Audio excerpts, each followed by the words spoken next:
Selamat datang di Novel Story, channel yang menceritakan novel berjudul Aku Bukan Menantu Sampah. Jangan lupa subscribe dan like. Sekian dari Mimin, silahkan menikmati ceritanya ya. Aku Bukan Menantu Sampah, bab 387, anak terlantar dari keluarga Lin. Dewi berjuang mati-matian dengan panik. Saat dia berjuang, mantelnya terlepas memperlihatkan kemeja ketat yang dikenakan. Tubuhnya yang montok dibalut dengan kemeja profesional berwarna putih.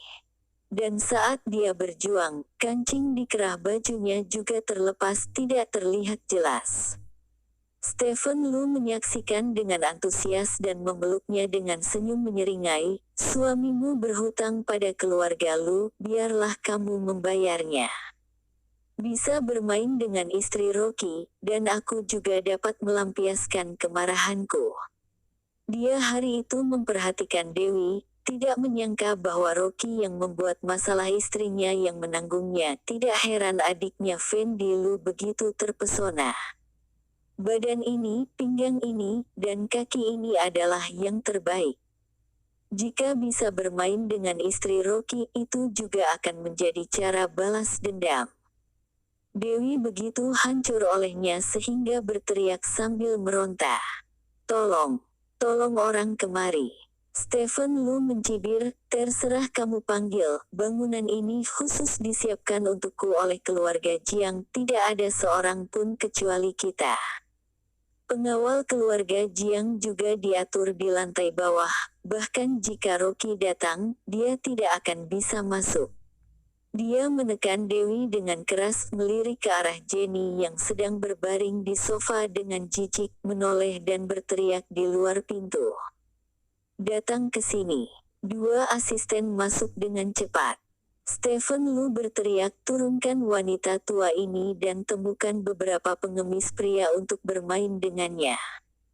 Kedua asisten itu mengangguk dan berjalan keluar pintu dengan Jenny sambil menyeringai. Jangan, lepaskan mamaku. Dewi panik berjuang dengan seluruh kekuatannya. Plak, Stephen Lu menamparkan wajahnya dengan keras dan tertawa keras. Aku hanya bermaksud menjebakmu, tapi tidak disangka satu kali usaha mendapatkan beberapa keuntungan. Dapat bermain dengan istri Rocky sekaligus ibu mertuanya, menurutku Rocky akan menjadi bahan tertawaan dalam dunia bisnis di masa depan. Petik 2. Tidak tahu malu, suamiku tidak akan melepaskanmu. Dewi menundukkan kepalanya, berjuang dengan amarah. Dia menyesal mendengarkan kata-kata ibunya, dan jika memberitahu Rocky tentang ini, pasti tidak akan seperti ini. Pada saat ini, Rocky sedang menjawab telepon dengan wajah dingin, dan suara wanita yang datang dari telepon. Rocky, kualifikasi apa yang kamu miliki untuk mengusir Stephen keluar dari villa? Kamu harus menyadari bahwa bukan anggota keluarga Lin, dan kamu tidak memiliki hak untuk menggunakan semua properti keluarga Lin. Wanita di telepon itu sombong dan agresif, seperti memarahi karyawannya. Lin Muyun mendengarkan dengan sabar beberapa kata, dan menyela dengan suara dingin, ada sesuatu yang harus kamu pahami. Pertama, ini villaku, ini bukan milikmu atau kamu tidak berhak ikut campur. Kedua, kamu dan papamu diasingkan ke luar negeri, dan kamu lebih tidak pantas untuk ikut campur urusan keluarga Lin. Adapun apakah aku termasuk keluarga Lin, tidak perlu kamu mengurusi dan juga tidak akan mengganggumu. Dia suka membalas dendam, dan wanita di sisi lain telepon tiba-tiba menjadi sangat marah dan mendengus dingin. Kamu sudah meninggalkan keluarga Lin, mengatakan yang tidak enak didengar adalah diusir dari rumah. Seseorang diusir dari keluarga Lin, jika mengatakan bahwa aku tidak pantas, maka kamu lebih tidak layak. Rocky, jangan berpikir bahwa aku di luar negeri dan kamu ingin mengambil kesempatan untuk kembali. Aku 2 hari kemudian akan kembali, dan kamu hanya anak terlantar dari keluarga Lin. Rocky berkata dengan dingin, "Selfie, aku menunggumu kembali. Kebetulan ada banyak hal yang aku ingin selesaikan denganmu." Wanita di telepon tampak sangat marah, dan langsung menutup telepon sebelum selesai berbicara. Rocky mengembalikan telepon ke saku celananya, wajahnya muram. Wanita yang tadi menelepon adalah kakak sepupunya Selfie. Ini adalah putri pamannya Marson. Meskipun Marson adalah putra dari keluarga Lin, tapi dia adalah anak haram Ardian. Pada saat itu terlalu banyak minum bir, buah yang ditanam oleh seorang gadis yang menemaninya minum bir. Awalnya, keluarga Lin memberi wanita pendamping sejumlah uang untuk melakukan aborsi. Tanpa diduga, 10 tahun kemudian, gadis pendamping itu ternyata mengirim putranya kembali ke rumah Lin. Terjadi kekacauan dalam keluarga Lin. Untuk mencegah keburukan menyebar, mereka harus mengakui anak haram, dan mengatur ibu dan anak mereka di sebuah rumah luar, mengaku selalu tinggal di luar negeri. Ayahnya adalah pewaris dari keluarga Lin, tetapi ketika Marson tumbuh besar, selalu memperebutkan kekuasaan dengan papanya. Setelah orang tuanya meninggal dalam kecelakaan mobil tahun itu, Ardian pernah mencurigai Marson sebagai pelaku tetapi tidak pernah menemukan bukti. Selain itu, ibu dan Marson berada di pemakaman, mengabaikan orang mati, membuat masalah di aula duka, memperebutkan posisi pewaris keluarga Lin.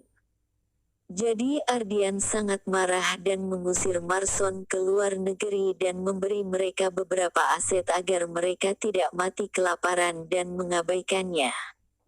Tetapi sekarang Ardian sakit parah dan tidak memiliki energi untuk mengelola perusahaan keluarga Lin, hanya tersisa bibinya Fiska untuk mendukung bisnis keluarga, dan Marson juga mulai berpindah-pindah, bersiap untuk kembali tetapi ditekan oleh bibinya dan diperintahkan untuk tidak kembali.